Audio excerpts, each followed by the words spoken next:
As everyone is all right with me recording, let's just start right now because you have all been so kind and patiently waiting. All right. So good evening. Good evening. Welcome everyone. The Migraine Brain Reboot webinar. What I'm going to do is this is part one of a three-part series. And as I was saying earlier, the goal of the series is just to really help you all learn the novelties and the kind of the nuances of where migraine has gone, because the journey of migraine has shifted over the last 2 decades, 3 decades, and this is your time to just really, hopefully, be inspired for the new kind of direction it's going. So as I was saying earlier, you're welcome to keep your camera on or off, whatever you prefer. I would ask if you could keep yourself muted just to kind of keep the background noise down. We had the first names coming in. We had a lot of people coming from all over the world. Hopefully everyone's able to join us. And the goal is really to educate and also inspire you guys and create a community. So with you guys kind of being here, hopefully you can stay with me for the next 3 webinars and I will not have any technical difficulties next time. And you can create a community for yourselves and even join even the Facebook group and learn to kind of take this path and navigate the journey with friends, because I think the key with migraine is it can be isolating to go through this yourself. And I feel it's really nice to have some support outside of your providers. And so hopefully I can help you with establishing that. So an overview, I'm going to start with a little bit about who I am, because some of you have never met before, and I'd love to just welcome you and thank you for being here. Some in the group I've known for decades, either as a patient or as a coaching client, or some of you are friends of those of mine that friends that have family members with migraine and have joined tonight. So I think the key is just to kind of let's all meet each other where we are, learn a little bit about who I am and why I'm passionate about migraine. And then we'll go into the actual details of the actual headache attack itself. I've got some interesting thoughts and ideas. I'd love to make this somewhat conversational. No one here has to share what they don't want to share. Yet if you feel you'd like to chime into the chat session when I'm asking questions, you're welcome to chime in. If you feel you'd rather kind of just listen in, that's absolutely fine also. But there'll be some questions I'll be asking to engage the audience. Love to get a little participation here so we can kind of learn about each other. And then we're going to discuss after the diagnosis, what is actually the event? What happens, during this process of an attack? From a more Western perspective during this webinar, and then the next webinar, we'll get into more of the Eastern perspective, and it'll kind of shift you a little bit, because when I learned this model, it really gave me a perspective of migraine that I hadn't had before. We're going to go into the triggers, and we're going to pause a little bit here because I'm going to chat with you about triggers, looking at it from a different model. And I'd love to have all of you participate and share with me what you think are the most kind of activating kind of situations that bring on an attack of pain. And if you are having a challenge with that, what have you been challenged with? Because I'd love to help you through that. The approach is the last part of this, and really it's going to fold into the second webinar because the approach is a bigger model that I use that I'd love to share with you. And we'll kind of end with that. So little housekeeping, just to kind of go over some of this only because I have to as a good provider. I've got 10 bullet points. I'm just going to go through them really quickly. This webinar, just to keep in mind, offers health and wellness information. It's designed for educational purposes only. And please don't, rely on this information as a substitute, replacement for medical advice or even diagnosis or treatment. This is mainly education for you to take back to your own provider. If you have any questions or concerned about your health, you should always consult with your own physician or healthcare professional. And please do not, my friends, do not disregard, avoid, or delay obtaining medical or health-related advice from your healthcare provider because of something you heard today. That's really something I'm very much concerned about when we get educated on different topics and feel like we shouldn't see the doctor because we've maybe diagnosed ourselves. I think it's really nice to just always check in with your provider. If you hear something here and you want to go chat with your provider about it, I would really feel comfortable if you could do that and not maybe delay treatment because you think you can make the diagnosis yourself, because sometimes it's important to just share it with another provider and get that full kind of comfort that you're in the right space there. And then the use of this information is really kind of for your own education. And I know this is a disclaimer that sounds pretty intense, that the use of any information provided by us is made solely at your own risk. The idea here is that you're learning, you're getting educated, and then you're gonna go back to the provider and talk to your provider about anything you think may have kind of given you a light bulb moment, like, oh, I think I have this diagnosis, or I should try that treatment. Um, and then always, even if it's something like dietary changes or lifestyle, always seek the advice of your own healthcare provider with any questions about a medical condition or starting supplements, changing your diet, lifestyle, or exercise routines. And remember, this is intended for a general audience, and it does not purport to be, nor should it be construed as a specific advice for any individual here. Any statements or products discussed here, like either in the chat or on my website or in my book, have not been evaluated by the U.S. Food and Drug Administration. And the statements and products are not intended to diagnose, treat, or cure or prevent any disease. And I expressly disclaim all liability with respects to actions taken or not taken based on any or all of the information presented in this webinar. And last but not least, this information is intended for educational and informational purposes only, and not intended as a substitute for medical advice. Thank you, my friends, for letting me go through all of that. So let's start with my story, because there's many of you here that I have not had a chance to meet before. And I'd love to share with you a little bit about why I have gotten into this space and what really prompted me to blend these models of Eastern medicine with Western medicine. So I'll take you back about 25 years. I was in my first year of medical school and I started struggling, and my struggles were mainly sleep related. I was having problems initially falling asleep, and then it was falling and staying asleep. And then before you knew it, I wasn't sleeping at all. So I went to see a therapist, and I remember the therapist sitting down with me and saying, okay, well, do you feel stressed? And I said, no, I don't feel stressed. I'm busy. I'm working really hard in school. Um, but besides the sleep issue, I'm feeling fine. I don't feel that I'm stressed out. I'm managing everything really well. I'm eating well. I feel good. So this therapist said, well, then it doesn't seem as though stress is what's provoking you. And mind you, this is 25 years ago. And she said, well, I think, this is just going to be something that'll pass. And I remember thinking, it'll just pass. Okay.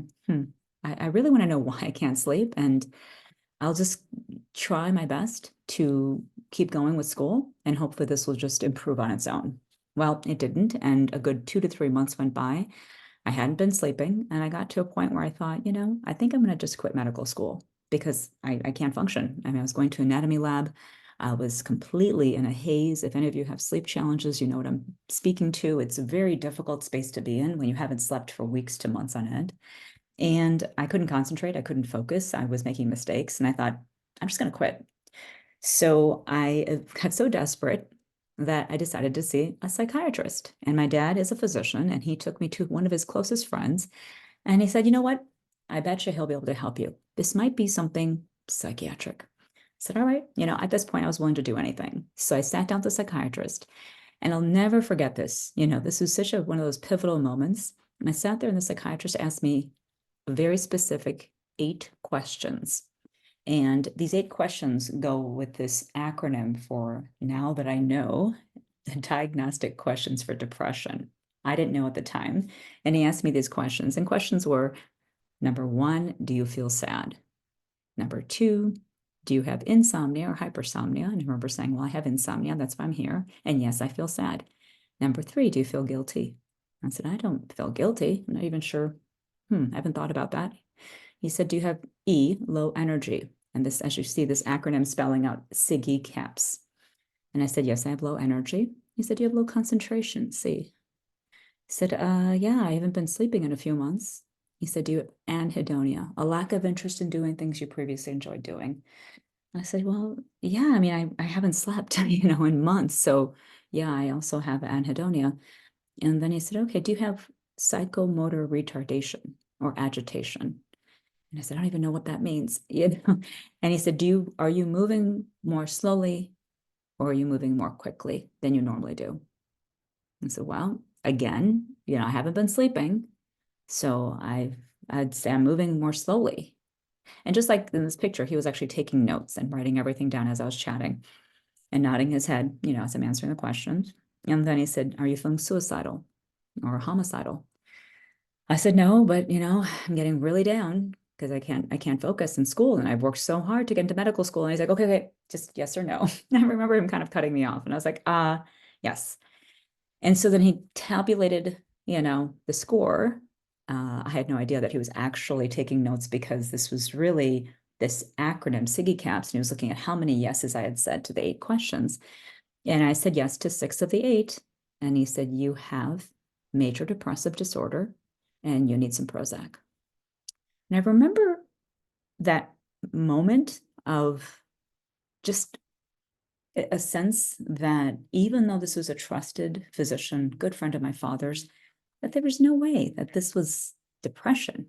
There was something more than that. So I ended up, unfortunately, not taking the prescription.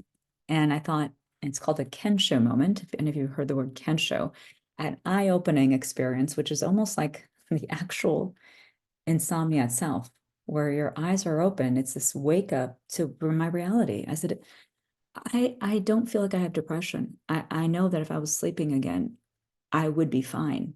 And the moods, if I have a mood imbalance right now, it's coming from me not sleeping. So I ripped up the prescription and went to the bookstores. And the books I started reading were books, and these are actually the copies of the books that I have. The first one was Love, Medicine, and Miracles by Bernie Siegel. Then it was Spontaneous Healing by Andrew Weil. And then the Anti-Depressant Fact Book. And I started learning about, what moods imbalances really were due to. And this opened my eyes to this idea of mind, body, spiritual healing. And it was really big, because this is somebody at that state when I was in my 20s. I was a Western medical, student. I was very Western, even though I'm of Indian origin. I had never, ever read any of those books. I'd never exposed myself to that. I grew up in Chicago, and my dad was a Western physician. This was like the biggest shift that I could have experienced. And I'll go into more of that conversation a little later, because what I would love you to know is, why did I move into this direction of East meets West, is because when I read those books, one of the books that actually I do not have a picture of is the book by Deepak Chopra. And it was a book about Ayurvedic medicine. And it was called The Perfect Health Book, Perfect Health. And that book, honestly, I think I gave it to a friend, is why I don't have it. And that book got me to realize that I actually had a reason, and there was a reason why I wasn't sleeping, and it wasn't due to a diagnosis such as depression. It had to do that my state was out of alignment. I was imbalanced in terms of my energy state. And that's what kind of led me down the path of going into Eastern medicine. Because as I started practicing, I finished my neurology residency program, started working in a migraine clinic 25 years ago. I was seeing patients that were unfortunately taking quite a few short-acting medications. At that time, it was very common to prescribe Vicodin and Fioricet and short-acting meds like Ativan, repeatedly during the week. We can call them into the pharmacy and give refills over the phone. It was very common. And I thought to myself, wait a second, what I learned in my training with my insomnia, I can apply to these headache patients and these migraine patients. And fast forward 25 years, I'm so grateful and thankful, and I want to share as much as I can with all of you on how to use those approaches for your own headaches. So a little bit about me for those I haven't met. I am board certified in neurology, and I'm recertifying every 10 years. We recertify in neurology. It's an important thing to ask your physicians about that, by the way. Not only are they board certified, but are they recertifying every 10 years? Because the information keeps on changing, especially with migraine, my friends. It just keeps on growing and changing. I am an integrative coach. I've found that coaching has helped me with my migraine practice. We'll get into that a little bit more in detail. I did get certified in 2 of these Ayurvedic wellness programs. I did that way early on when I was finding these challenges with these patients that were taking medications and not getting responses that they wanted. So I started using these Ayurvedic tools, which I'll share with you in the next module, to really help broaden the perspective of migraine. I've spent a couple decades running an integrative neurology center right here in the North Shore. I only closed it during pandemic because I decided to go full on with coaching, and I wanted to dedicate more of my time to teaching these principles to patients to help individuals get out of pain and find answers. I've written 1 book. I'm writing a 2nd book. I do speaking and product development. I am the chief medical officer for a healing center in California. And I'm the president of the American Chronic Pain Association. I'm doing a lot to try to help change the messaging, around pain, and to give ideas and solutions that haven't been part of, the commonplace of our practice. I have two beautiful kids, married over 25 years, a dog named Blue. Here's my daughter, Aria. She worked at Disney for a while. My son, Armand, he was just in Norway, kind of a fun picture. My husband and I, and then my dog, Blue, beautiful Blue. So East meets West. Let's talk a little bit about East meets. How do we do this? How do we bridge it? Well, I'll tell you what happened. So here I was like, just kind of in this space. Oh, I have a cat named Blue. You do, Stacy? How cute.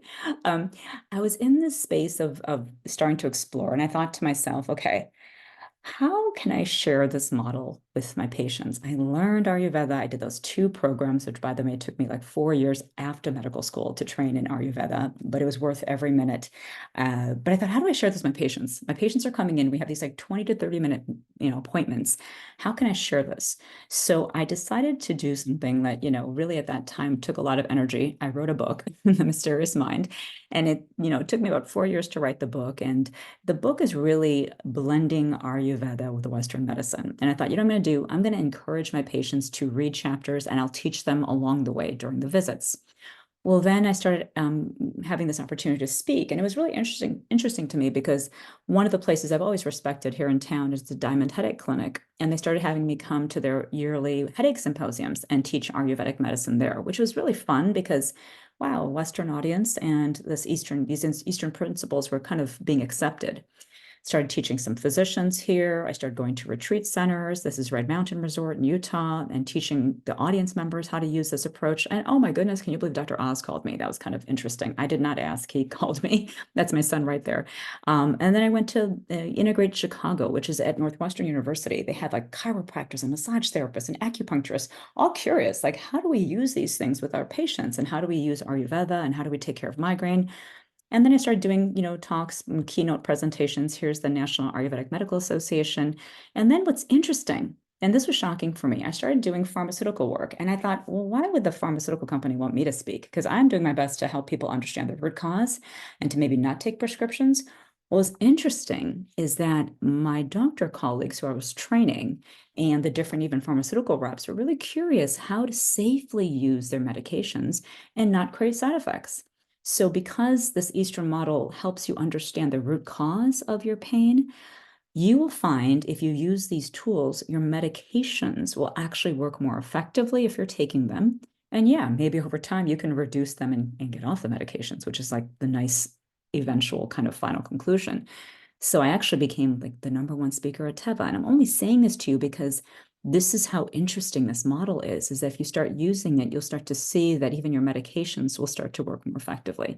Went back on a couple of times. I was surprised he kept calling me. Went back for a turmeric tonic segment and then a subconscious mind segment. And then last year did a Great Lakes Headache Society event here in Chicago because we're trying to do our best to get more providers interested in migraine. And we're noticing that there's far more patients, and you probably all know this, very few providers, medical providers. I'm telling you though, my friends, the key to all of this though, I just did a workshop on yoga and using breath work, is trying to use ancient tools with the Western tools. And I know it may seem tricky to navigate this, and I jump back and forth as you can see, though at the end of the day, if you continue to use these different tools, you'll find yourself even improving everything from migraines to digestive health to your moods. And then I spoke with, this is at Dr. Bland's conference. He's a functional medicine provider, and I was able to teach it to some practitioners. And really, he's one of the most respected functional medicine doctors. So let's pause. I've kind of gone through a little bit about me. Let me stop and ask you guys, what is your why? Kensho, what does the word Kensho mean? I mentioned Kensho earlier. Kensho is actually a Japanese term for growth and awakening through pain. And Kensho moments, you can think of the pandemic as a Kensho experience. Kensho is when you go through something that's painful, yet if you can understand why it's happening and see the meaning behind it, then that Kensho experience actually becomes something positive. So I'm going to ask and have you guys think about this. If pain had a message, what is your migraine telling you? If pain had a message, what is your migraine telling you? And you don't have to say this in the chat, but just think about it. What would the answer be? And sometimes if someone has a hard time answering that question, I'll say, okay, which area of life is most challenging for you? And what I mean by that is, do you have challenges with your relationships, with your career, family, personal growth, or even your spiritual health? Because oftentimes it is that area of life that is actually triggering imbalance that's leading to pain. So remember, I do a lot of coaching work, and I've had a lot of individuals relinquish their pain because we started to kind of think of pain as almost like that tough love messenger. And so I want you to just pause and try to just think about this. We'll go into this more in the next webinars, but start thinking about this a little bit. And if you don't have an answer, that's all right. But let yourself answer, if it comes to, what is the message and which area of life is most challenging? And sometimes I'll even say, if people say, well, my relationships and my career are both challenging. Okay, if you could take care of one area, let's say if your career was in a better space, if you were doing something you loved, would that help your relationships? Or let's say if your relationship was in a happier, healthier space, would that then improve your career? So try to think of that one area, that if that one area were improved, the remainder of the areas would be better. And sometimes that's even easier to answer that way. So just putting that out there, because that's something that we don't often take time to do in the doctor's office, but as a coach, I do that quite a bit. So let's go through the diagnosis here. So headache versus migraine. I'd love to get you guys engaged a little bit. Tell me, what do you think? I know you know this, but what do you think is different between a headache and a migraine? If you could put something in chat there, what features kind of lead towards migraine, and what would you say the features that lead towards more headache diagnoses? Any ideas? I know you know this, because I have a lot of people say to me, oh, I just, I don't think migraine's that bad. Isn't migraine just a headache? What do y'all think of that?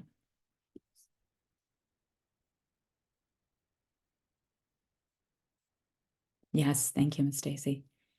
So one of the key things, and this is so important, is this idea of the sensitivities, right? Having sensitivities, sensitive to light, having sensitivity to sound, having sensitivity to taste, and even finding yourself just in the space where, things are just acutely too triggering for you. That throbbing sensation, and I'll explain that through the pathophysiology of migraine. What does that throbbing actually mean? And nausea. Nausea is a big one. If anyone here has nausea, nausea is a big feature. So when we're talking about migraine, I'm just going to share some interesting facts that kind of are recently reported. You might have known this already, that migraine, an acute migraine attack, is considered to be one of the most disabling conditions known to mankind by the WHO. In fact, the number one most disabling thing, acute situation, is acute quadriplegia. Second is acute psychosis. Third is acute dementia. And fourth is an acute migraine. That is information we've known for a while, but let me add to that. Most recently, what came out, this is so fascinating and sad at the same time. When you're looking at all headache conditions in less than age 50, the number one most disabling, when we call years lived with disability, the number one condition with the highest number of years lived with disability, YLD, is headache disorders in those aged less than 50. And when you look at, this meeting is giving me 10 more minutes. When you look at migraine, migraine is second in terms of years lived with disability, okay? Secondary to back pain, and this is for all ages. Now let's go on to vestibular migraine. And if anyone's experienced vestibular migraine is really a unique entity where there's dizziness, there's nausea, there's a sensation of tinnitus, and this could be with or without the migraine. And this is what I've seen more frequently, is this vestibular type of migraine. And vestibular migraine, interestingly enough, does have similar treatments to migraine, but there's some differences because the vestibular symptoms, that dizzy, that vertigo, the sensations of tinnitus, can happen without the migraine attack itself. POTS, has anyone here heard of POTS? POTS is something that we're seeing, POTS we're seeing a lot, and it's postural orthostatic tachycardia syndrome. You get up, your heart starts racing, you might feel flush and dizzy and lightheaded. I am starting to see that POTS, I actually had a patient yesterday with this, is very much linked, we're even seeing overlap with vestibular migraine. And there's some interesting thoughts I'll share with you in the further webinars about how you can look at POTS from a different perspective. And it all goes to that root cause. But the Eastern medicine approach actually gives you some answers to POTS, which I'll go into in the next webinar. Trigeminal autonomic cephalalgia is the most common cluster. Cluster does affect men more than women, and migraine is women more than men. Behind the eyes, severe pain, oftentimes the middle of the night wakes you up from sleep. It's considered to be the suicide headache. And this attack of pain, it's shorter in duration, but this leads to people like banging their head on the wall because the pain is so severe. But thankfully, we have wonderful treatments for cluster headaches. So what I think is interesting is the phases of the attack. Start asking yourself, what is your manifestation? Do you have a prodrome? Does anyone know how many people actually have a prodrome? Anyone want to guess about that?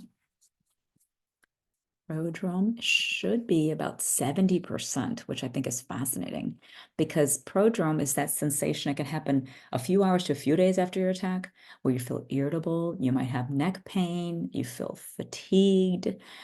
Some individuals will notice that their system starts to feel just off and they can't even put their finger on it. They just feel like something is coming.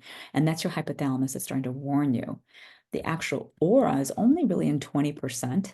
And the aura is that classic scintillating scotoma, the flashing lights, the tingling, but only 20% really have the aura. The attack is that main phase. In the past, we spent so much time get rid of the attack of pain, and less time thinking about the prodrome and the postdrome, which is that period of time after the headache where you feel like you've been run over by a truck. And there's one more thing I would even add. Have you all heard of the interictal period, the time between the attacks? Has anyone felt anxious and worried about getting a headache?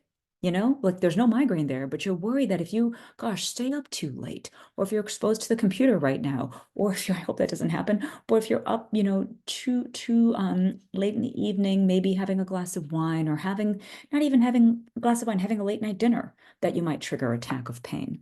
So the interictal period is something I want to discuss, but that's that time period where you're really worried that you might trigger another attack. And that's something we're spending some time on. So prodrome, aura, attack, and postdrome, just kind of be comfortable with those words. So here are some phases, and comes from the Time article, gosh, from 2002.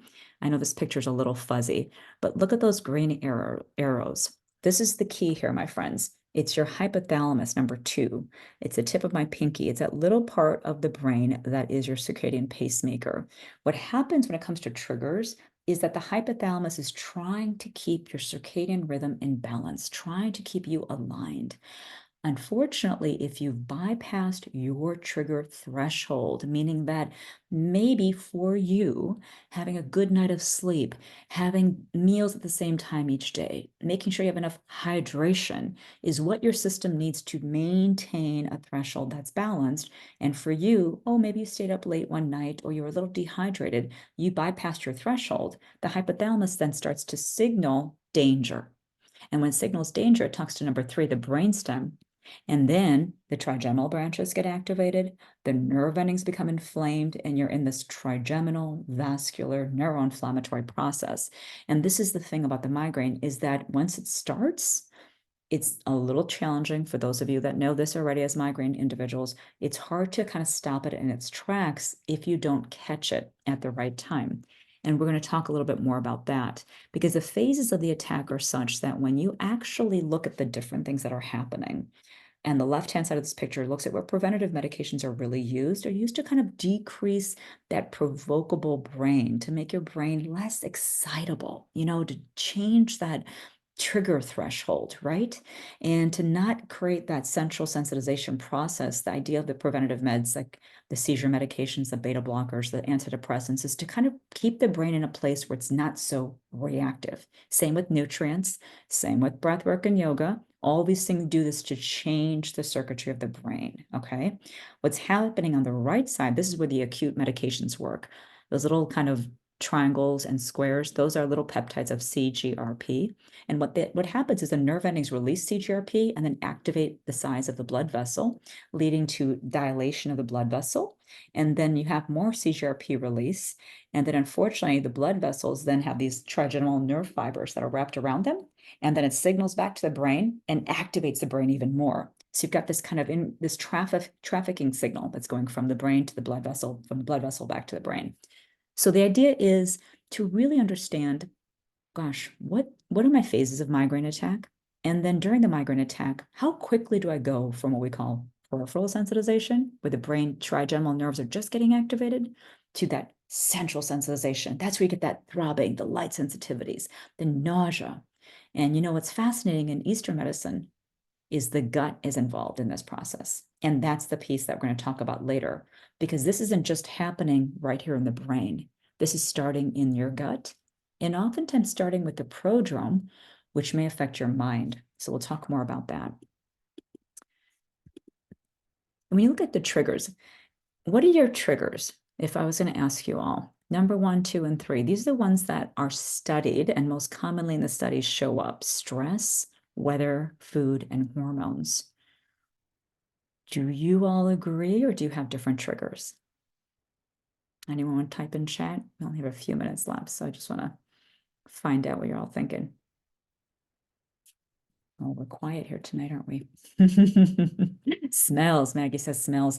Smells a big one. That's not even on there. You know what? It kind of might even go along with food, is that idea of activating the perception, sensory perception of taste and smell. Yeah, Charlotte, sleep's a big one. Sleep is so big, and of course, dear to my heart with my story, early story of sleep issues. So sleep, what it does is it starts to unfortunately trigger and change the cortisol patterns. And that cortisol pattern, which we'll talk about in the next couple of webinars, affects that almost the vulnerability of the brain and allows your brain to be much more provocable when you haven't slept well. And you know, strobe lights, yeah, light, you know, the occipital cortex is the part of the brain that's most induced when it comes to one that has, you know, when you have that migraine predisposition. So being in a movie theater or being in a place with bright lights, that's why, you know, the workplace environments, I'm really pushing for this as much as I can, because I do speaking at the workplace environments and try to encourage them to dim those lights, turn off those LEDs. In my clinic, we never had that kind of bright lighting. And I think it's an important thing because the brain can be sensitized very quickly, and the occipital lobes we know are very provocable in those with migraine. And we'll chat a little bit more about hormones also with the next presentation. So, oh gosh, my Zoom is telling me 1 minute left, and I'm not sure how we can extend this time. I think it's because we're at a high number, but we covered most of this. We've covered the diagnosis, the event, the phases, the triggers. And so what's next? We're going to talk about the signature approach that I use and give you some tools next time, blending Eastern wisdom with modern medicine, okay? If you'd like, you can take a, you know, copy of the book, The Mysterious Mind, and start reading. It's not necessary, but it can help you with understanding the Ayurvedic approach, which I'll talk about next time. I want you to understand your why and the message behind the pain. Okay, the Zoom might cut me off, and I'll send you all an email with more details. If you have any questions, you can email me at ask@triptygokani.md. I sincerely apologize for this meeting cutting so short. There's a quiz on my website. You're welcome to take it, the Stress Personality Quiz. I promise you we're going to dig deeper. This is just a quick overview of the diagnosis and the phases and just what goes on during an attack. And then as we go further, we're going to dig deeper and deeper. And the more you guys delve into yourselves and invest in yourselves, the more you'll get from these 3 short webinars. I wanted to make them short and sweet because it's late at night and I don't want you to stay up late. Very important to get a good night's rest. You're welcome, my friends. Thank you, Stacy, for being here. Thank you all.